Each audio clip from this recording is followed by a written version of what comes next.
A continuación, la conferencia Dudas razonables sobre la existencia de una literatura en Colombia. Letras nacionales en el contexto de una realidad histórica en crisis, a cargo del profesor Rigoberto Gil Montoya de la Universidad Tecnológica de Pereira. El profesor Rigoberto es narrador, ensayista y profesor titular de la Escuela de Literatura y Lengua Castellana de la Universidad Tecnológica de Pereira. También es doctor en literatura por la Universidad Nacional Autónoma de México. Entre sus libros publicados se destacan El laberinto de las secretas angustias y La buena hora de la literatura colombiana en el siglo XX. También recibió el Premio Nacional de Novela Aniversario Ciudad de Pereira y la Universidad de Antioquia le otorgó el Premio Nacional de Literatura en 2014 con su novela Mi unicornio azul. Obtuvo el segundo lugar en el tercer concurso nacional de novela corta de la Universidad Javeriana con su obra El Museo de la Calle.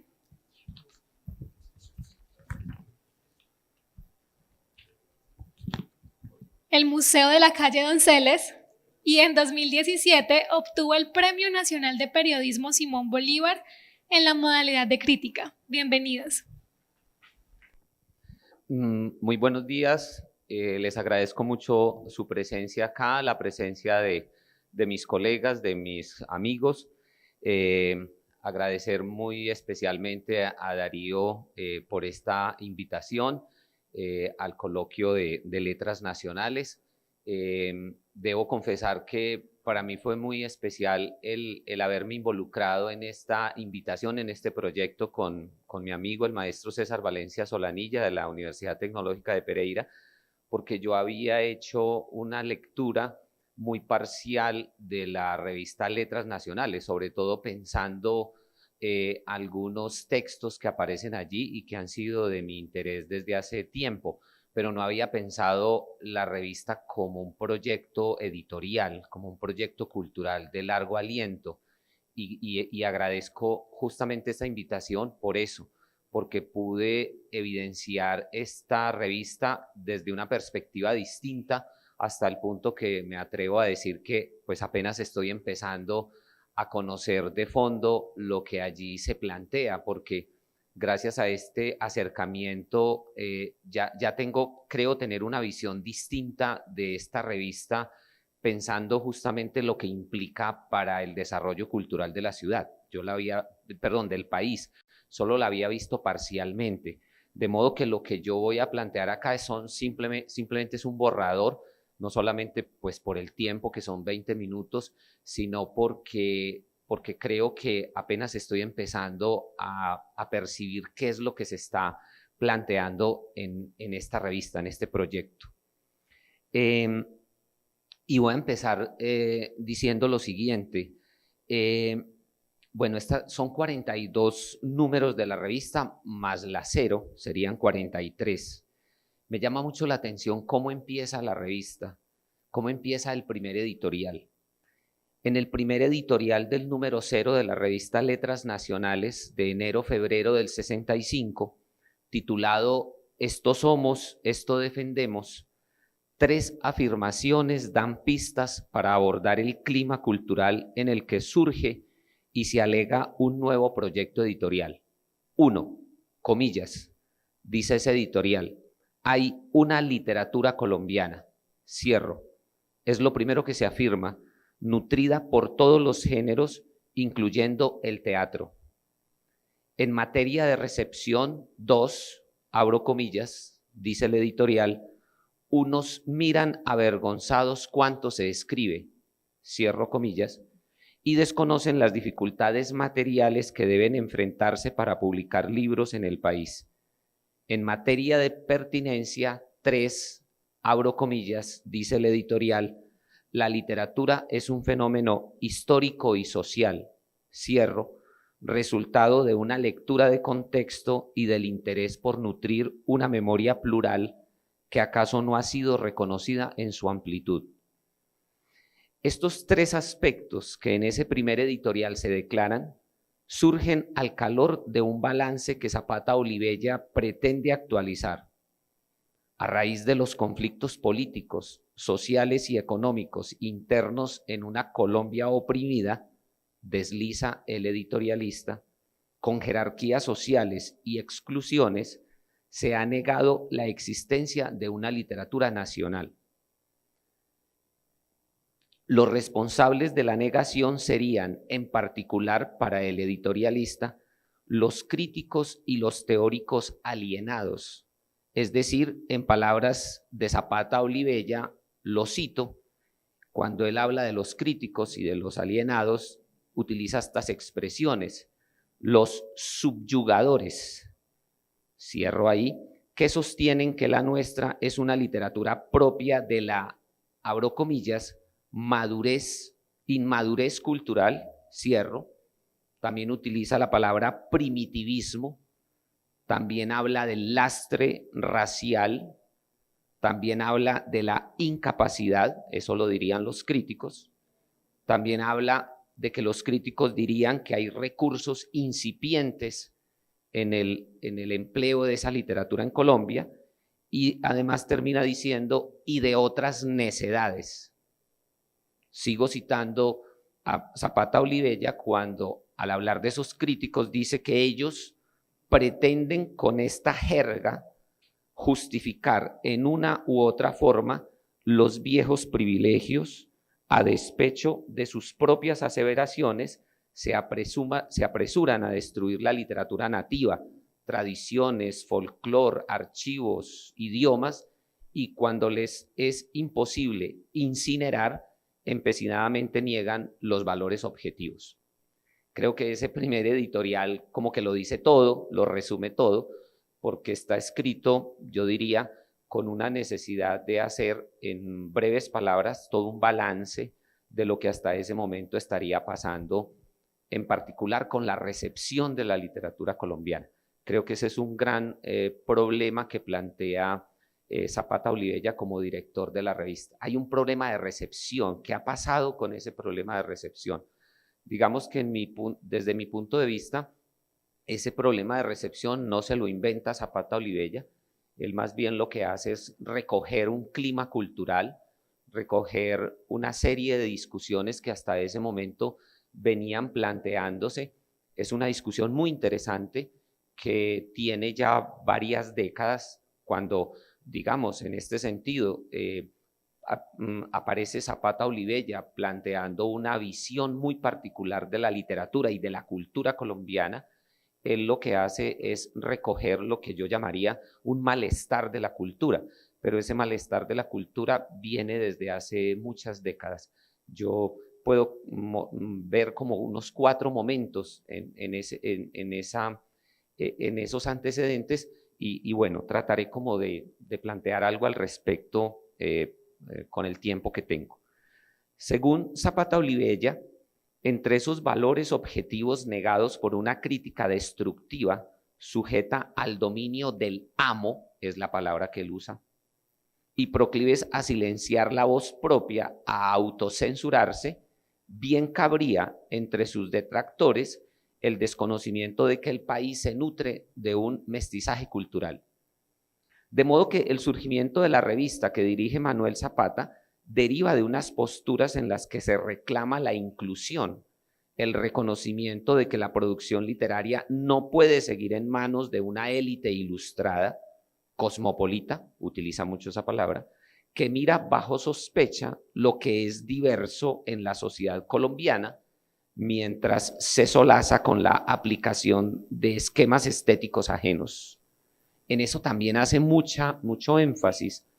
Hay una preocupación a partir de ese primer número de la revista en denunciar que en Colombia suele hablarse de una literatura, pero comparada con otras literaturas, particularmente con la literatura francesa. Es decir, como que si los esquemas con los que se analizan las obras literarias fuesen esquemas foráneos, y en ese sentido el crítico de la literatura colombiana, que son unos cuantos, tampoco son muchos, en ese solaz por aplicar esquemas ajenos, Zapata Olivella siente que hay un no reconocimiento de una variedad cultural de distintas regiones. Por eso no me extraña que posterior a esta revista, en esa primera época que podríamos ubicar entre el 65 y 75, como en su momento lo han analizado críticos como la profesora Paula Andrea, por ejemplo, que hace un énfasis en ese primer momento, pues no extraña que la revista derive en monográficos con respecto a regiones culturales, ¿sí? No me extraña por eso, porque hay como una necesidad de un reconocimiento de una literatura que desde esa visión centralista, desde esa visión cosmopolita, y utilizo la expresión que el propio Zapata Olivella plantea allí en varias ocasiones, es la que ha primado en el país, ¿no? Entonces, creo que a partir de ahí es donde surge una visión una visión, por supuesto, estética, por supuesto, muy política, con relación a la literatura que se hace en Colombia. Ahora, como la revista también se plantea desde un inicio como una revista plural, yo también tengo una sospecha, pero es solamente una sospecha.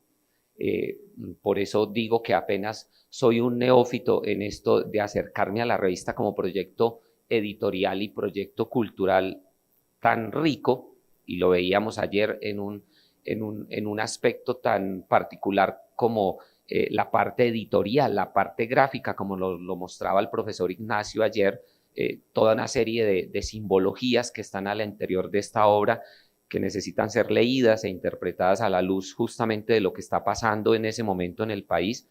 Y lo que está pasando en ese momento en el país es muy interesante, porque estamos hablando de los años 60, donde justamente se recogen una serie de visiones en torno de la cultura y pues lo que nos interesa a nosotros en torno de la literatura, que hace como una suerte de implosión, y esa implosión la recoge Zapata Olivella en Letras Nacionales. Pero yo sospecho, esta es mi sospecha, que al comienzo Zapata Olivella tiene la idea un poco como de que yo tengo un cierto dominio en cuanto a lo que quiero plantear en la revista, en el sentido ideológico, y por eso, digamos, los editoriales hablan de enajenación, hablan de una mirada antropológica de la cultura, hablan de una mirada muy amplia en términos de los nuevos, diríamos, discursos políticos e ideológicos que se están planteando en ese momento en el país y en el mundo. Pues pensemos que los años 60 es la época del estructuralismo, etcétera. Entonces hay toda una efervescencia en torno de lo que implica la literatura como artefacto, de la literatura como aparato político y como aparato ideológico, y en buena medida eso se recoge, pero hay un momento en que siento que esa pluralidad ya Zapata Olivella no la puede manejar. O sea, la revista, digamos, se convierte en ese sentido en una revista mucho más amplia de discusiones, porque quizá en las preguntas, por ejemplo, esto es algo muy interesante que recoge Letras Nacionales, pero que hace parte de una manera de asumirse la crítica en Colombia. Yo por lo menos esa manera yo ahora la veo con nostalgia, porque ahora la crítica que se hace en Colombia, si es que la hay fuera de las academias, es una crítica demasiado pobre, demasiado elemental. Entonces, hasta el punto que un comentario suelto de Pablo Montoya sobre el poeta nadaísta se asume como si fuera un ensayo, y eso es un comentario casi que de salón.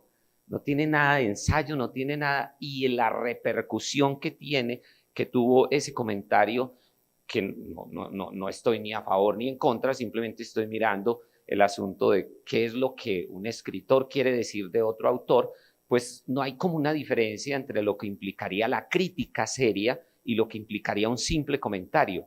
Pero en términos de la recepción de las redes, empieza un asunto que implosiona hacia otros lados que no tienen nada que ver con la crítica, sino más bien con unas afrentas personales que no son del caso nombrar acá.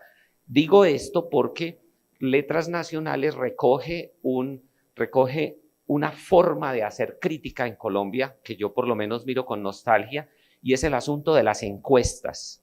Las encuestas, que es una palabra que para el momento se usa, ahora la utilizaríamos de un modo distinto, y es preguntarle a un artista, a un escritor, con base en un cuestionario muy bien planteado, qué piensa, digamos, de la literatura, de si el arte debe ser nacional o no, pero las respuestas son muy interesantes.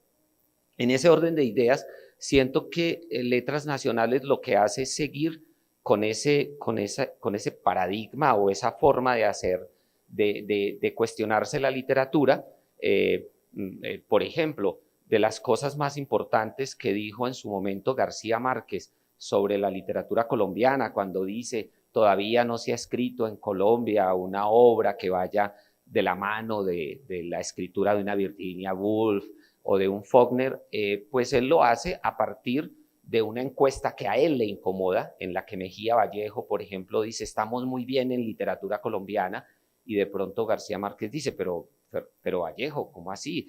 Aquí no hay literatura, incluso se ha hecho muy poquito. De pronto lo más destacado es esa cosa que llaman la vorágine, dice García Márquez. Y esa respuesta de él viene precisamente a partir de una encuesta. Eso está muy de la mano de lo que Zapata Liviella va a plantear en Letras Nacionales, pero en ese orden lo que quiero expresar es que esas encuestas parecerían en un momento dado como direccionadas, buscando una especie de recepción positiva de las inquietudes de Zapata Olivella, pero eso no resulta así.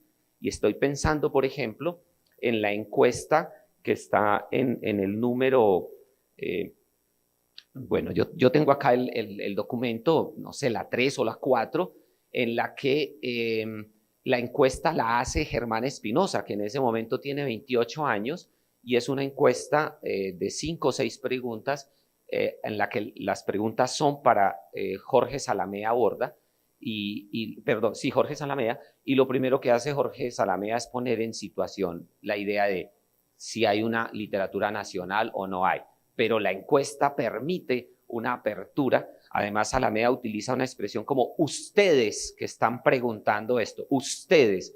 Hay como una cierta connotación un tanto peyorativa de cuando la verdad es que es uno solo el que está haciendo la pregunta, que es en este caso un joven escritor cartagenero, Germán Espinosa. Entonces, creo que a partir de ahí se plantea la urgencia de hacer una crítica que en su momento, cuando se hace como una cierta recepción de lo que está pasando en Letras Nacionales, sus detractores la critican de una postura, de una crítica marxista, ¿cierto? Es decir, eso como que molesta, y de hecho aquí uno puede leer una cierta confrontación muy interesante, y es que en el mismo editorial, en estos editoriales iniciales, se habla de una manera muy general de los críticos. O sea, no se nombran, no se nombran personas. No se nombran personas, y hay como un cierto cuidado en no decir los nombres personales, sino que simplemente se generaliza la crítica. Pero es muy fácil preguntarse a quiénes se refiere, porque algo que también uno advierte en perspectiva, y Letras Nacionales lo va dejando un poco claro en ese sentido, es que el ambiente cultural, el ámbito cultural es muy breve, es muy corto. Es decir, a ver, ¿cómo lo podríamos decir? Decir la crítica, eso es muy amplio, pero en realidad eran muy pocos los críticos. eran muy pocos los periódicos, eran muy pocas las revistas, o sea, no había mucho sitio donde se pudiera hacer un ejercicio de la crítica muy amplio. Entonces era muy fácil identificar quiénes eran los críticos y contra quiénes iba dirigida esa molestia, porque hablamos de una molestia frente a esto. Y de hecho, la misma revista va deslizando eso. Permítanme, busco un documento precisamente que me interesa mostrar de esa recepción inicial, y es que en la revista número, ya les digo el nombre, en la revista en la número 1 del año 65, fuera del editorial se plantea un apartado que también merece ser bien leído, bien interpretado, y es el famoso pro y contra, ¿no? Pro y contra. Entonces, en un contra aparecen dos de los críticos a los que va dirigida esa generalidad de ustedes, los críticos que son alienados. Y uno de esos críticos alienados, sin duda, es Hernando Telles. Y Hernando Telles dice: el fantasma marxista, lo malo, dicen Letras Nacionales, es que la actitud central derivada de ese marxismo que en Letras Nacionales colora toda la revista y le da su sabor y significado es eminentemente discutible y consiste en la de la utilización exclusiva de las categorías marxistas para juzgar la obra de arte. Es bien sabido, por lo demás, que esta clase de operación crítica reduce y recorta la significación de la obra de arte a las modestas proporciones de un epifenómeno social y que por lo tanto redunda en un empobrecimiento crítico y una depauperización estética. O sea, esto se recoge en Letras Nacionales porque esto lo dijo Hernando Telles en El Tiempo. Y la otra crítica que no se salva, porque además en este número 0, que me parece que es esencial para comprender también el rumbo de la revista, después del editorial de Esto Defendemos, pues el texto que aparece es de Francisco Posada.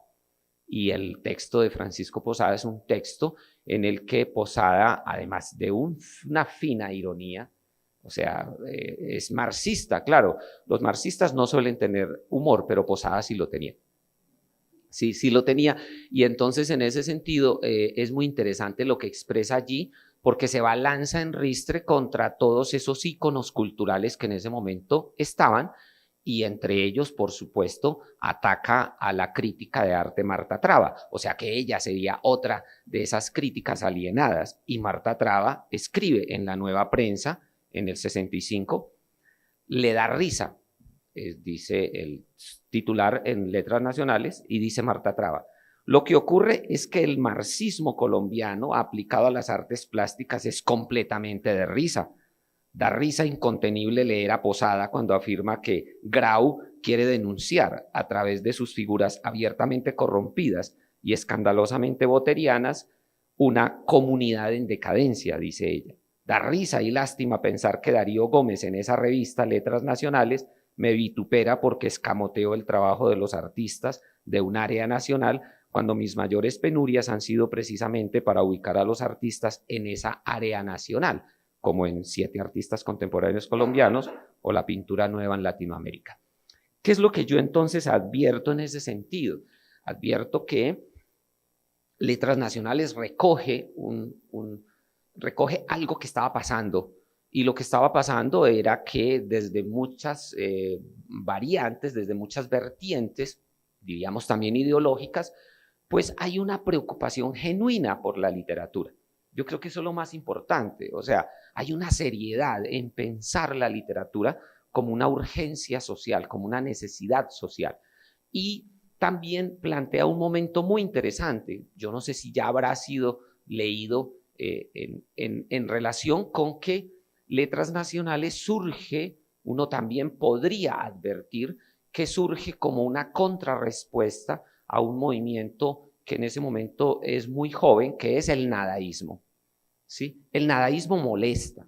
El nadaísmo llega e incomoda, y no solamente incomoda a los escritores recientes en ese momento y a los críticos. Recordarán ustedes que frente al nadaísmo hubo una contrarrespuesta muy fuerte, porque por su irreverencia, por su performancia constante, por su grosería, y también pues por la forma en que aparecen con un lenguaje distinto, ¿no?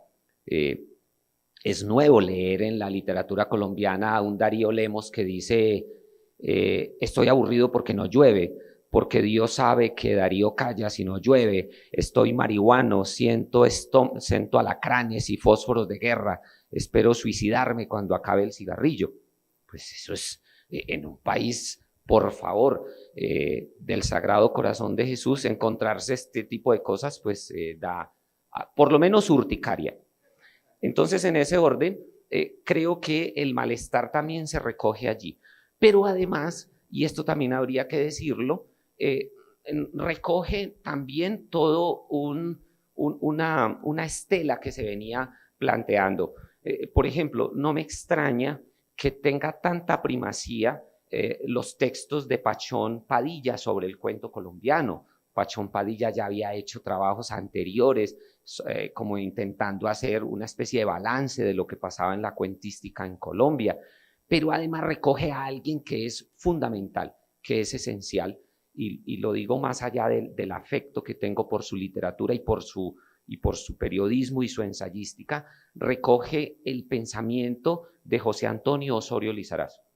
Cuando uno sigue de cerca los ensayos de Osorio Lizarazo, muchas de las preguntas que a Zapata Olivella le preocupan, como el asunto del nacionalismo, como el asunto de la preocupación del escritor en Colombia, cuál es su función, eso ya está en los ensayos de Osorio Lizarazo en la revista Pan de los años 40, por ejemplo. Y eso es genial, porque encontramos un autor que está, primero, Osorio Lizarazo bucea por todos los géneros, ¿cierto? Entonces escribe ciencia ficción, ¿sí? Pero además escribe novela negra, por ejemplo. Ahí hay una que me encontré en estos días en la Biblioteca Nacional, no sé si no está, por ejemplo, en el tomo de Colcultura, una novela negra. Y además se pregunta desde el ensayo cuál es la función del escritor. ¿Y qué dice Osorio Lizarazo? La función del escritor es denunciar, es plantear los problemas de la realidad colombiana y hacer con eso literatura. Y eso fue lo que hizo Osorio Lizarazo todo el tiempo. Pues bien, no extraña que justamente aparezca allí en Letras Nacionales, otra vez ensayando, otra vez afirmando lo que él plantea a nivel de lo que es la literatura en relación con la historia y en relación con el país. En esa encuesta, en una de estas encuestas, a la encuesta que le hace Germán Espinosa a Zalamea, Zalamea, por supuesto, se balanza en ristre contra los nadaístas y además los llama ignorantes y les dice no saben leer en el idioma original de Lautremont y por tanto pues no son autoridad para venir a decir si son vanguardia o no. Eso es otra cosa. Es muy irónico, digamos, Zalamea en ese sentido, pero también hace algo que me llama mucho la atención y es en lo que quiero insistir.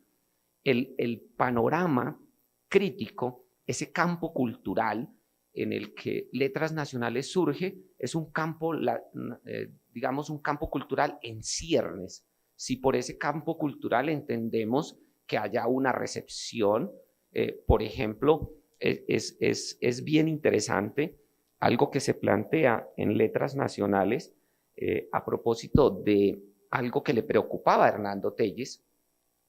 A Zapata Olivella le preocupa el asunto del analfabetismo en Colombia. Ese es un problema que Telles viene planteando desde los años 40, cuando dice, hay un ambiente cultural en el país para que haya un desarrollo de la literatura, de la cultura, y Hernando Telles dice, no lo hay, porque entre otras cosas, uno de los grandes problemas del país es el analfabetismo, y lo dice sin ningún recato. Pues es bien interesante que en la número 4 de Letras Nacionales, el editorial se dedique justamente a preguntarse por los lectores en Colombia. Entonces, el editorial empieza diciendo 5 de cada 10 colombianos son analfabetas, ¿cierto? O sea, el problema del analfabetismo en el país es un problema que continúa allí. Quienes ya estamos viejitos sabemos que incluso en Colombia las campañas de alfabetización fueron como hasta los años 70 o comienzos de los años 80 porque había un alto índice de analfabetismo en Colombia. Por ejemplo, mi mamá se educó en la nocturna porque no había estado no había tenido una educación regular y se educó con esos programas de radio sutatensa, que además eran deliciosos, ¿cierto? Entonces, con esto quiero decir que Zapata Olivella recoge justamente esos problemas, pero incluso va más allá cuando dice, bueno, hay analfabetas y letrados, pero resulta que los letrados no es que sean muy buenos lectores, es lo que nosotros llamaríamos ahora analfabetas funcionales. El analfabetismo funcional también impera en el país, ¿cierto? Y más con las redes sociales. Entonces, digo que y estoy pensando en lo de Pablo Montoya. Creo que los analfabetas funcionales son los que más respondieron a esa carta. Entonces, perdón, ¿me dices hasta cuándo?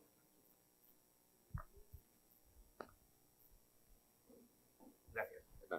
Entonces, con esto quiero indicar justamente unas preocupaciones muy interesantes que se plantean acá, pero ante todo dejar claro que la revista va a ser como una especie de baluarte de lo que está significando más en el país y sobre todo de una necesidad de los balances. Cuando se enumeran, por ejemplo, esto me parece muy importante, se suele enumerar los novelistas en Colombia y a mí me llama mucho la atención que la enumeración no pasa de 4 o 5 nombres. Y uno se pregunta, ¿y qué pasa con los otros nombres? Solo se nombra a Rojas Erazo, a García Márquez,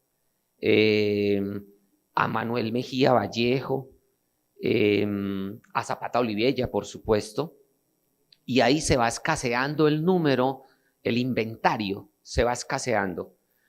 Claro, en esta recepción hay un rigor, se aplica un rigor, porque con todo y que Zapata Olivella hable de una apertura y de la necesidad de recoger la oralidad, de ser muy amplios en recoger toda la gama lingüística que hay en el país y de recoger la voz del pescador, él insiste mucho en eso.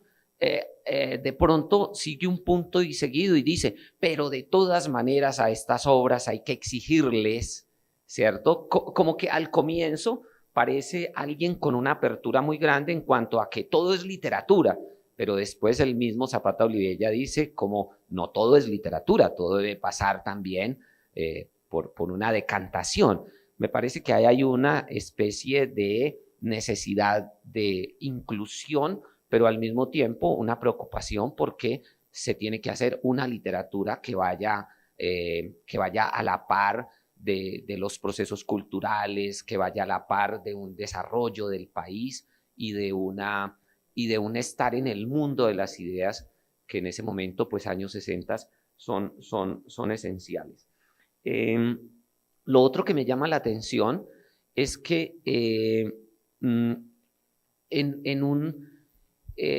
yo diría que hay un primer momento de preocupación en el país de poner en discusión lo que pasa con la literatura colombiana en cuanto a tradición.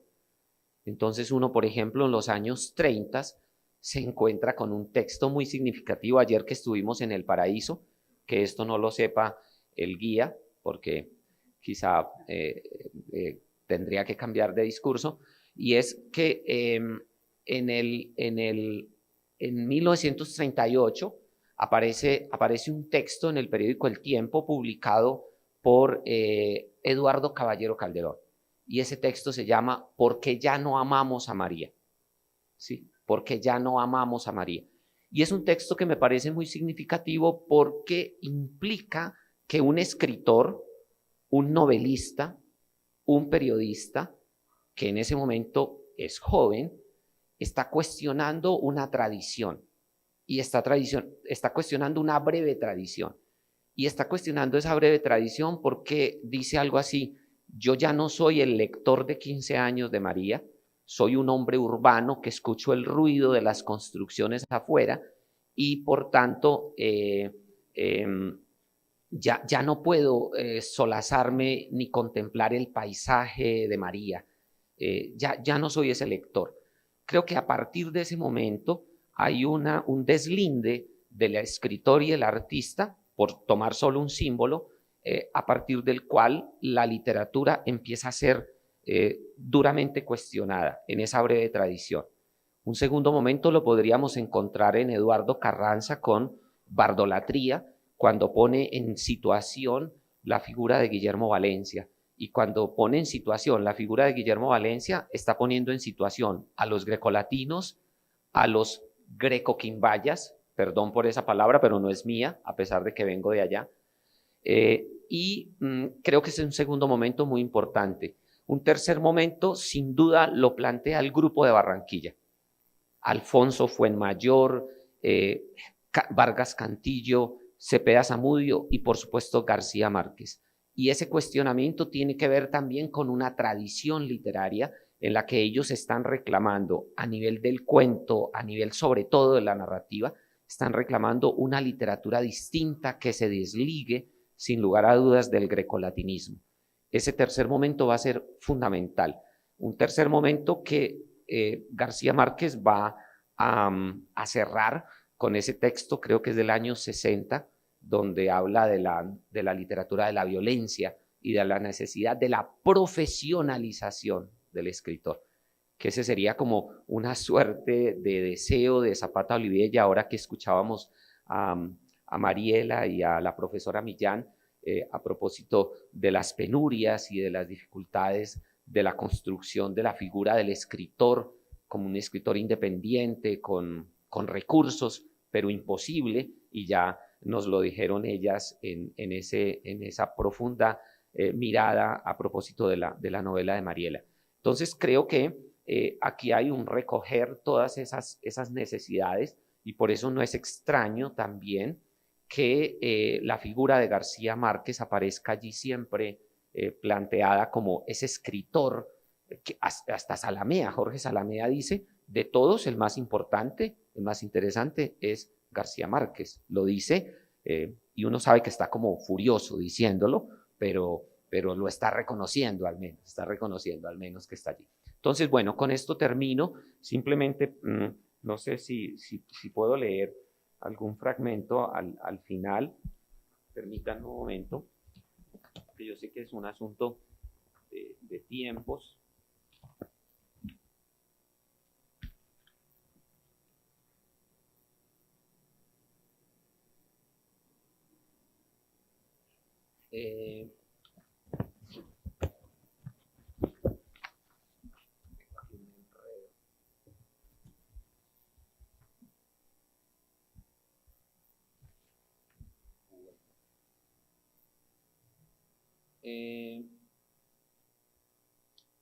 Quiero leer algo acá. Es que dentro del texto planteado hay una carta muy interesante de García Márquez que está en la Ransom, donde esto también quiero decirlo, lo digo en este texto, pero por tiempo no se puede. Es muy interesante el premio ESO de literatura, ¿sí? Ese que se hizo entre el año 61 y el 65. Y es un premio muy importante porque los ganadores, sin duda, son un emblema de lo que está pasando en términos del desarrollo de la literatura en Colombia.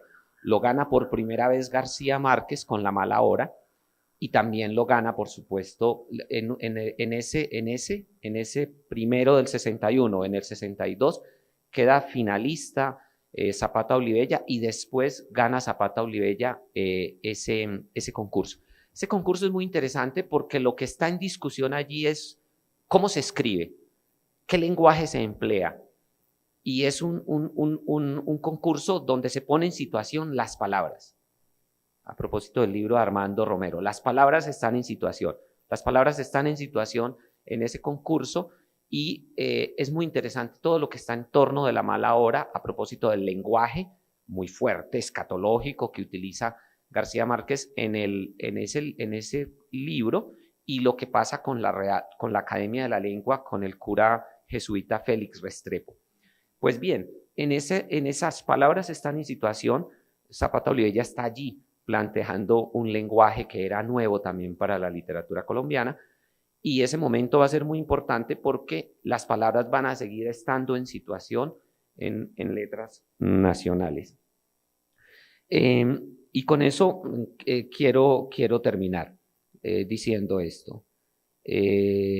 No sorprende en tal sentido la galería de narradores, ensayistas e investigadores que harán parte de los contenidos de letras nacionales, muchos de ellos con un amplio recorrido intelectual.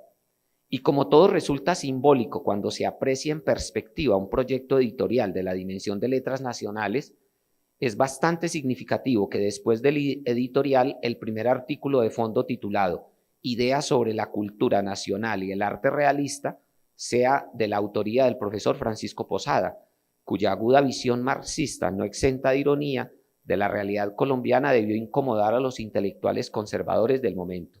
En ese balance inicial, Posada parte del mismo horizonte desde donde Zapata Olivella percibe el clima de la cultura en Colombia. Comillas.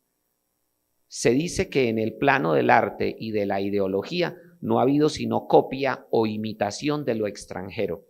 Esta tesis revela una parte de la verdad y una profunda incomprensión. Es válida cuando nuestros intelectuales solo han sido capaces de trasladar estilos, formas o corrientes de pensamiento sin criba y sin anhelo profundo de creación por mero prurito cosmopolita. Si ello sucede, nos tropezamos con un puro y simple colonialismo cultural. Cierro. Este proyecto editorial surgió con el interés de denunciar ese colonialismo cultural que parecía ser obstáculo para pensar la cultura y en especial su literatura en el marco de una idea de nación incluyente.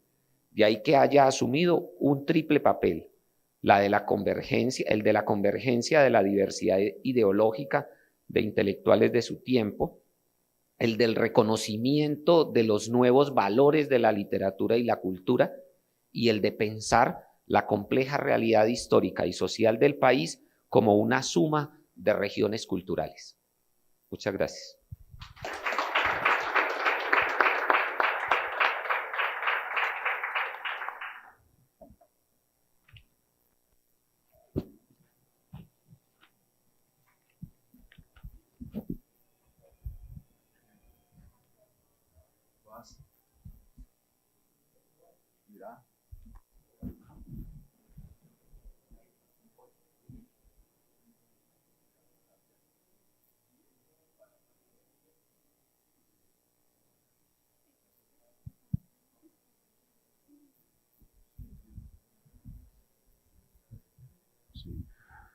Bueno, resumo la ponencia del profesor Rigoberto, una ponencia muy centrada y que subyace un diálogo desde la primera ponencia hasta el momento.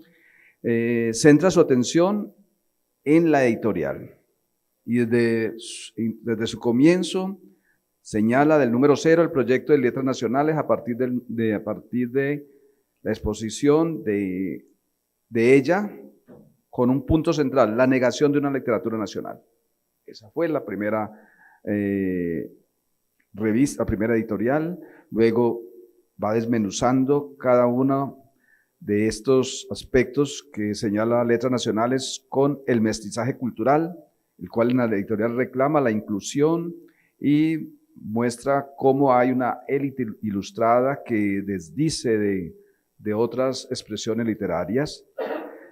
La visión cosmopolita que ha primado en el país y que riñe con la propuesta de Letras Nacionales de ir buscando en las regiones, tal como lo pudimos oír en las anteriores ponencias, la literatura de la cordobesa, la literatura del Valle del Cauca, el llano, en fin, y que un expositor planteó por qué no aparece la literatura del Atlántico, precisamente por esa visión cosmopolita y ese cierto egoísmo hacia la difusión de esas literaturas, llamémosle marginales. El otro aspecto, el sentido ideológico que subyace en la revista, ¿sí? Y que el profesor Rigoberto pone en escena la presencia de Posada, el papel del crítico, y se centra en Hernando Telles, un crítico que indudablemente es el entorno de su grupo. El otro aspecto, la literatura, letras nacionales recoge una necesidad social. Y cuando el profesor plantea la necesidad social, ilustra sobre el papel del nadaísmo, el cual precisa una función panorámica cultural, ¿sí?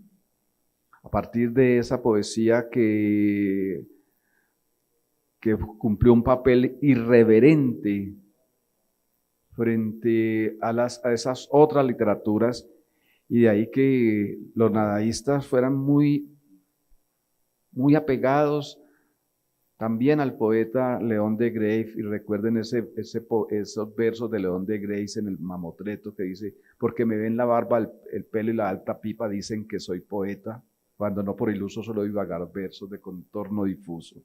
Recuerden, bien. El papel de Pachón Padilla y Osorio Lizarazo en esa necesidad social, y luego pues pone en escena el papel, las reflexiones de Zalamea con respecto a letras nacionales y a esos nuevos escritores, esos nuevos poetas. Bien, esto fue en esencia lo que él muy puntual, muy pedagógicamente, de una profundidad en el conocimiento sobre la revista, hizo en su ponencia. Bueno, queda para ustedes las preguntas, las inquietudes. Profesor Bejarano.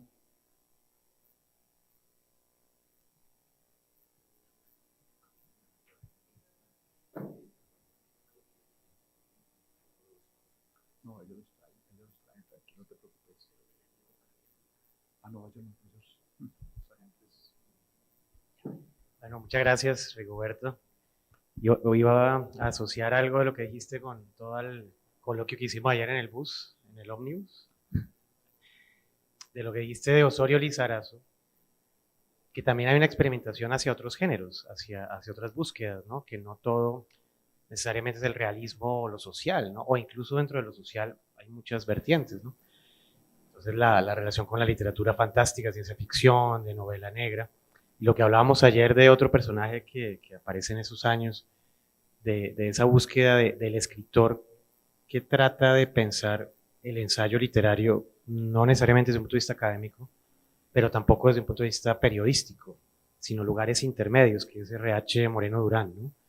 Entonces, me gustaría que hablaras un poquito de eso, y desde tu propia experiencia también como escritor, ¿no? De cómo tú te mueves en varios ámbitos, y de qué manera tú mismo tienes esa experiencia de pensar la crítica desde diferentes lugares. Alberto, muchas gracias por esa pregunta, y me hace pensar en lo siguiente, ahora de los géneros y del ensayo. Estamos hablando de autores, Osorio Lizarazo, García Márquez, Erazo.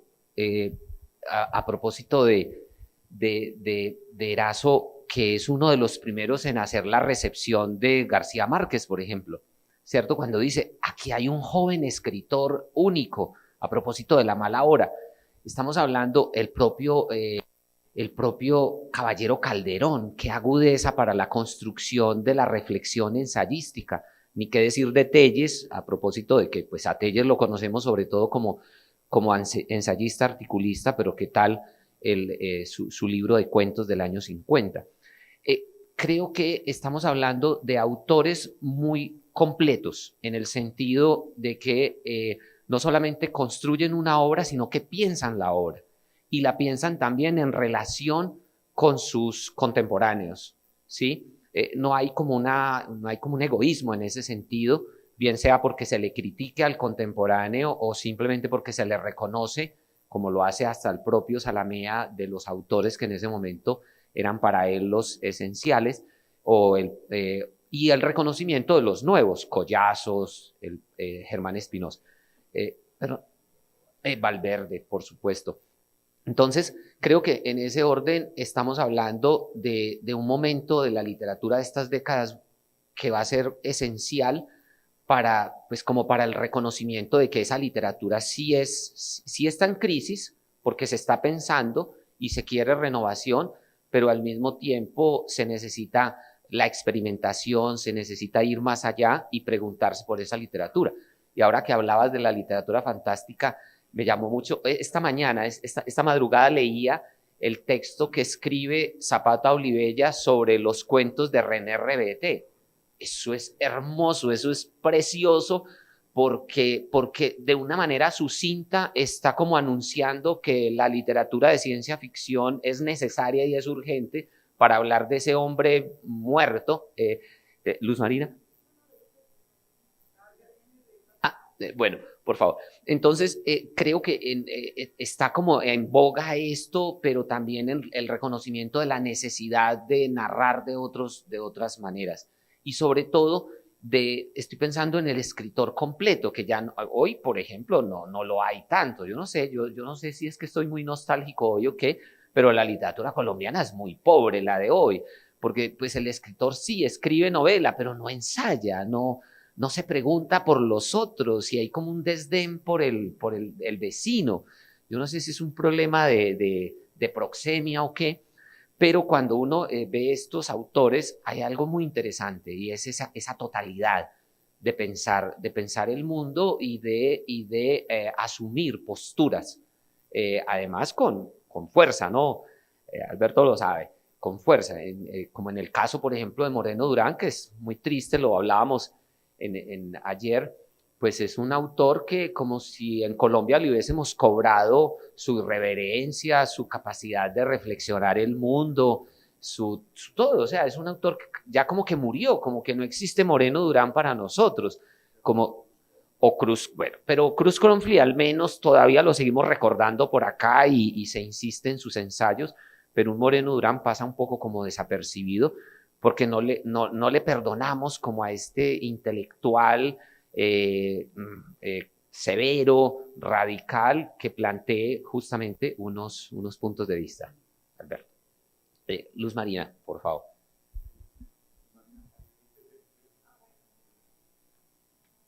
Voy a decir algo muy corto y es lo que dice el profesor me lleva a pensar. La editorial del número 0 es Esto somos, esto defendemos, y el número 42 que ya se convierte del número 21 en adelante es quién es el editor.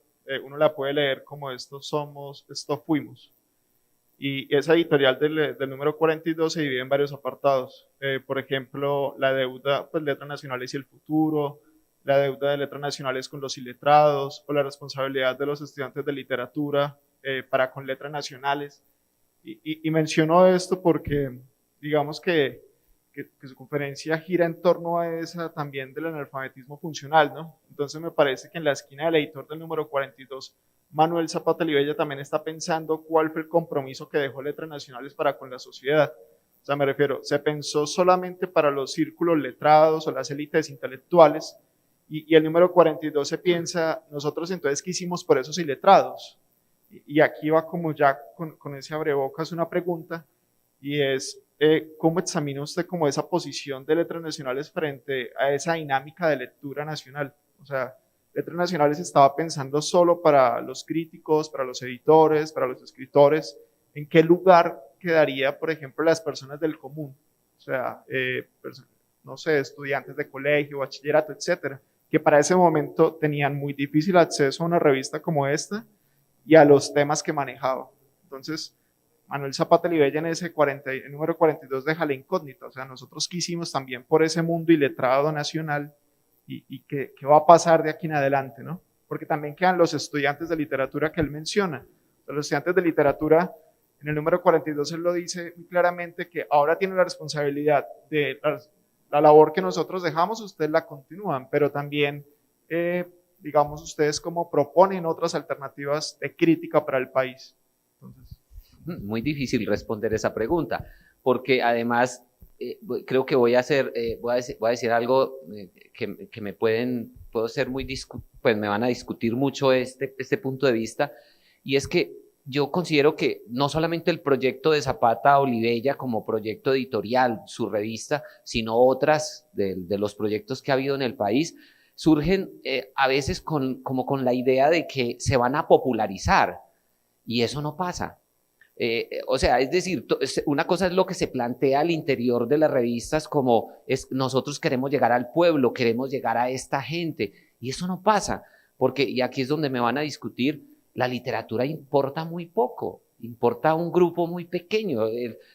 Quienes nos dedicamos a la literatura pertenecemos a una élite, y eso nos puede doler, pero ¿qué hacemos? ¿Qué hacemos? Entonces, hay como un propósito de popularizar, pero no, es que tendríamos que ser reggaetoneros para que eso pudiera suceder, y eso no sucede. Entonces, creo que y Zapata Olivella era muy idealista en cuanto a la idea de pueblo, a la idea de inclusión. Ahí hay una preocupación, pero queda en el papel, ¿cierto? Y la prueba está en que los índices de lectura en el país no han aumentado, siguen ahí en esos niveles muy, muy tristes. Entonces, es eso. Pues qué lástima decirlo de esa manera, pero como que no pasaría nada, no pasa nada, ¿cierto? Bueno. Bueno, muchas gracias. Muy amables.